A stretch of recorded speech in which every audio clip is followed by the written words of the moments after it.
What's going on, everyone? So, win is a win. I'm glad we got the win. I would have preferred it in a more dominant fashion, but unfortunately, the Lakers, um, they kind of fell into old habits, right? Again, a win is a win. I want to make that clear. I'm happy we got the win. I'm happy we bounced back. Uh, I am glad we played the Spurs before we played the Suns and the Clippers coming up, right? One of the big things that I spoke on heavily leading up to the All-Star break was that the Lakers, I had concerns that they were having all this momentum, looking like a team that was really starting to turn things around, and then boom, it all gets halted, and now they got to kind of like regain that fire. And had concerns with the Warriors game, as you saw with the Warriors game. We'll touch on that here in a moment. But I was glad, hey, we play the Spurs before we end up playing the Suns and the Clippers, because that will give us an opportunity to kind of right the ship a little bit. That'll give us an opportunity to kind of put ourselves back in a position of like building those habits once again. And to an extent we did. We moved the ball better, shared the ball better. The ball wasn't as sticky as it was in the Warriors game. Obviously, LeBron James is LeBron James and helped a lot in that regard. But I still didn't believe we moved the ball and got the quality shots we were getting early on. And I really want to see us get back into those habits of like not just heavy isolation. Now, it was the Spurs. So, one, again, it's the Spurs. But two, there's a lot of mismatches across the board for the Lakers, right? Rui had constant mismatches, took advantage of them. Even D'Lo had several mismatches, right? He was basically getting in the mid-range at will, whenever he wanted. Obviously, LeBron James was blowing past guys. Same thing with Anthony Davis. So you didn't need to necessarily move the ball as much as you would against a Clippers team or a better, more upper echelon team. But I want to see the good habits develop. Look, I get it's the Spurs, right? But the beauty of a Spurs game before Suns and a Clippers game is you can kind of work out some of the kinks, right? You saw in the Warriors game specifically, right? Rui had his struggle shooting, right? D'Lo had his struggle shooting. Guys weren't really like back into the rhythm, back into the flow. And you go from that to a game like San Antonio that gives you an opportunity, because you're going to get better looks. You're going to get better opportunities. You're going to be able to kind of exploit the matchups better. And you saw that. Rui was getting basically whatever he wanted at will and was able to dominate the matchups and score the basketball, and scored 7 of 11, 3 of 4 from 3. D'Lo, same thing, getting all his matchups. Again, gave you 22 points, 8 of 18 from the field, 3 of 7 from 3. Right? These guys were able to get back into rhythm, and hopefully that'll continue to carry over into the Suns and into the Clippers game, and then so on and so forth. Then we got the Wizards, and then we got the tough March schedule. So we definitely have to win, bare minimum, 2 out of these next 3. Beat the Wizards, and then you got to win 1 at least of the Suns and the Clippers, preferably the Suns, because we are right behind them, and we already have the tiebreaker for them. So right now, we are 2.5 games back of the Phoenix Suns. You beat Phoenix, you're a full game ahead of the Suns now, or you gain a full game on the Phoenix Suns. So now you'd only be really like a game back of Phoenix, because the half game, as long as you finish with the same record, Lakers have the tiebreaker, they would overtake the Suns, and now you could end up in like the 8th or 7th seed. That would be a great position for the Lakers to be in. But you saw in the Warriors game, right, there was just no ball movement, right? Like there was no real, it was just a lot of heavy isolation, and the Lakers kind of just playing into the Warriors game plan, right? It's like the Warriors started to play zone, and then the Lakers just figured, okay, well, let's just jack up a bunch of threes. You look at the Spurs game, they went 11 for 27, right? 41%, that's good, but they only took 27 threes. But if you compare that to the Warriors game and the Warriors matchup, they were 10 of 35, right? So that's 29%. But even if you remove the percentage, you're talking about 35 3-point attempts to 27 3-point attempts, talking about, 8 extra attempts.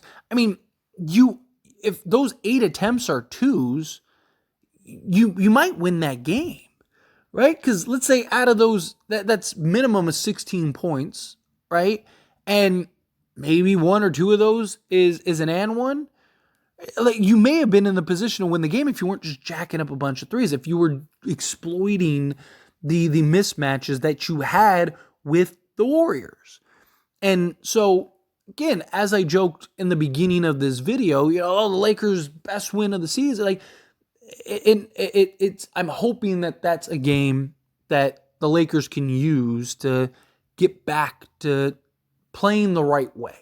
Because we've seen what this Lakers team can do. Obviously, LeBron James makes a big impact. Obviously, LeBron James is LeBron James, right? As much as people like to talk like we're better with LeBron or without LeBron, it's not the reality, right? What LeBron's impact is and what he does for the game and how much he just opens up for everyone else, and the way he can control and just take over games, as we saw during in various stretches. LeBron just basically dominated the game. 30 points, 7 rebounds, 9 assists, 13 of 22, 2 of 3 from 3, shot well, played well, took care of the basketball, only had 2 turnovers, 1 steal. So basically kind of offset that. But LeBron, he's going to give you what he's going to give you. But it's what everyone else can do. It's what everyone else provides, right? When the Lakers play the right way, we win.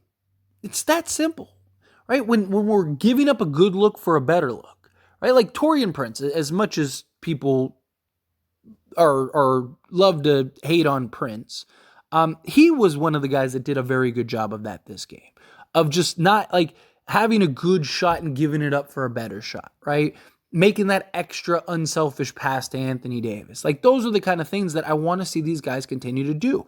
When we were cruising and winning 11 out of our last 16, that's how we were playing, moving the basketball. Not as much ISO heavy. Saw in the Warriors game, like Austin Reeves, right? Anthony Davis has a clear mismatch and advantage down in the post. One matchup, he had a pot on him and just clear established position, and instead it's me ball, ISO, pull up 3, ill-advised 3. Like, it's just like, come on, man, we got to make better decisions. Make the proper pass. Make the proper play.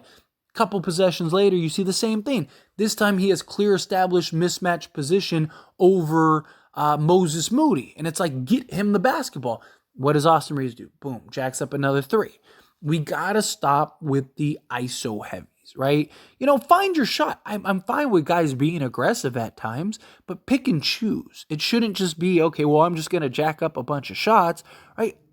Teams, when you keep pressure on opposing defenses, the Lakers have enough offensive firepower. The Lakers are good enough offensively to really cause teams trouble, to really just create these advantage positions throughout the course of a game. But you can't do that when you become stale and predictable, when everyone knows what you're doing, what your game plan is, because the teams are just going to stand around, right? Like the Warriors, they just played zone, right? And said, we're just going to play zone until you figure it out and beat us. And we just never did, because we never made the attempts to, right? Instead of, attacking the zone, swinging the basketball, constantly have guys moving, letting the zone break down, or sending out Anthony Davis to flash up at the top of the key, or, at the free throw line, right? Like, doing the things to kind of break up the zone, we just decided, like, no, we're just going to play another game plan and jack up 37-30. Like, it's not the proper way to play. And it wasn't even that we were missing LeBron. Like, the Warriors game, in my opinion, if we played the right way, would have been a winnable game, even without us having a good offensive night and guys struggling to shoot. But I'm glad we were able to have this Spurs game to kind of get us back into our rhythm, get us back into our groove, right? LeBron James and Anthony Davis, you know what they're going to give you. You know what they're going to provide. You know how they're going to impact the game for us, right? You, night in and night out, you know what you can expect. they're going to give you, 50 points a game on average. I mean, they gave us almost 60 in the Lakers game, or in the Spurs game, right? You know you're going to get 50 plus from these two combined.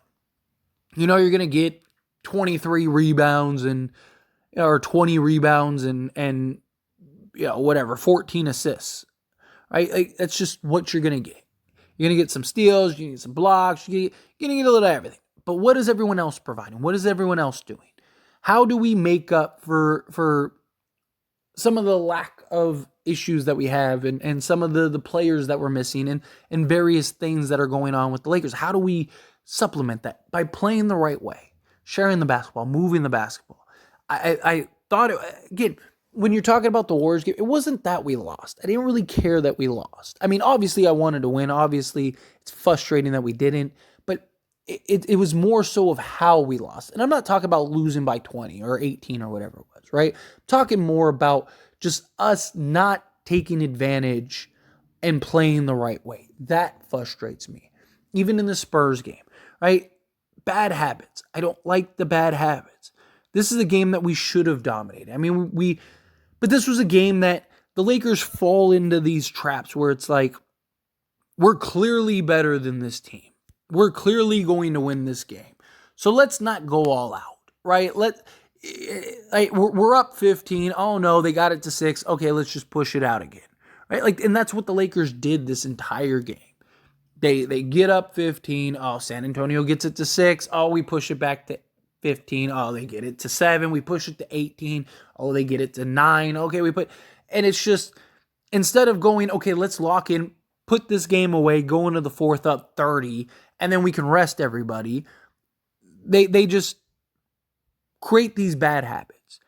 And the problem is we're not in a position to where that's okay, right? If we were the 3 seed, I wouldn't even care. I wouldn't even really talk about this stuff, right? Because it's not important. It's like, look, like we know we can turn it on. We know we can win it. Games like this happen, whatever, right? But we're not. We're the 9th seed, and we're only like a game out of being the 10th seed. And we just don't have the luxury of these bad habits and playing poorly. We got to play the right way. We got to do the right thing. Got to play the right brand of basketball. But anyway, as always, this is a discussion. Pass a question on you. Let me know your thoughts and opinions down in the comments below. What do you think? How do you feel? How did you feel about the Spurs win? What do you think about the rest of the season? How do you feel? Whatever your thoughts are, love to hear it. So let me know down in the comments below. That being said, if you haven't liked this video, hit that like button. Helps me a lot. Helps me to enjoy these types of videos, and I truly appreciate it. Not subscribe to the channel, hit that subscribe button. Turn on the bell notifications. Appreciate y'all. See you in the next one. Thank you.